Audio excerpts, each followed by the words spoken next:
pinhole camera is nothing but basically a simple device which gives us the both inverted images as well as the real images.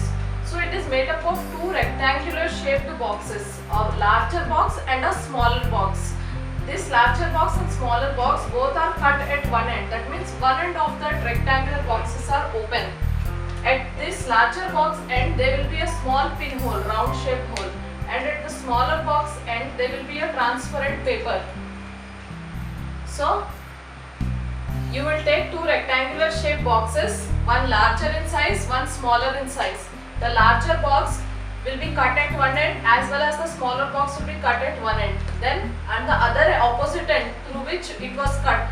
Suppose it is cut at this side. So this opposite end of the larger box will have a small hole that is known as the pinhole. And in the smaller box, at the end where it was cut to the opposite side, we will stick a transparent paper through which we can see the images directly. So and then if we are lighting a candle and then if we are seeing through this pinhole camera, so through that small hole in the larger box we can see the image of the candle light, because light passes only in straight direction, straight line direction.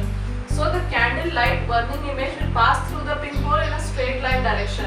But when you are sliding this smaller box, slightly moving here and there, the image will become more clearer with your adjustment of the smaller box. So that is how images are formed in the pinhole camera, and we will see the inverted image usually. So if the image is like that, when you see through a pinhole camera, you will see an inverted image.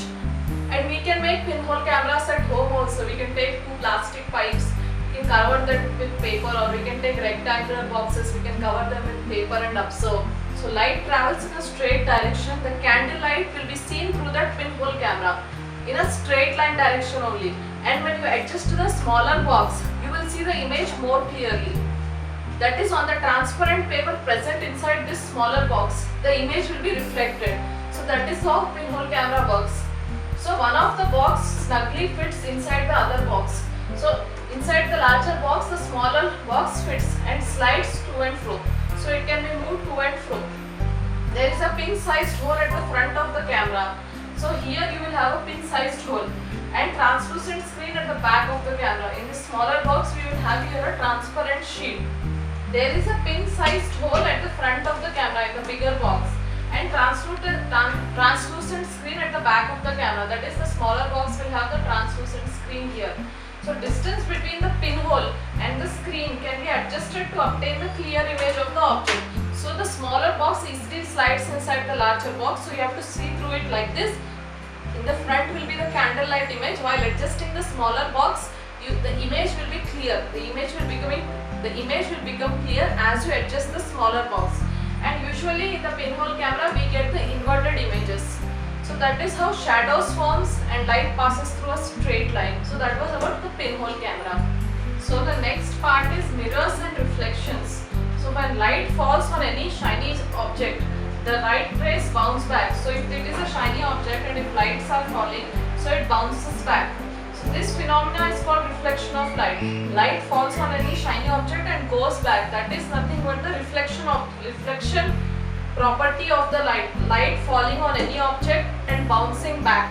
That is called reflection of the light. So mirror is the surface from which most of the incident light gets reflected. So commonly in mirrors, whenever any light falls, it gets reflected. That is how we see the clear images on the mirrors. So mirrors reflection give us the clear images. These images are different from the shadows. Everything is different. Image is different, shadow is different. So mirror reflection gives us the clear images of all the objects we see. Suppose we see anything in the mirror, we get a clear image of ourselves, right? So if you are pointing a torch to somebody holding a mirror, what happens? The torch light rays reflect back. And suppose you are making a person stand here. So you have to reflect the torch rays and you have to adjust the mirror in such a way that the reflected rays fall on this person.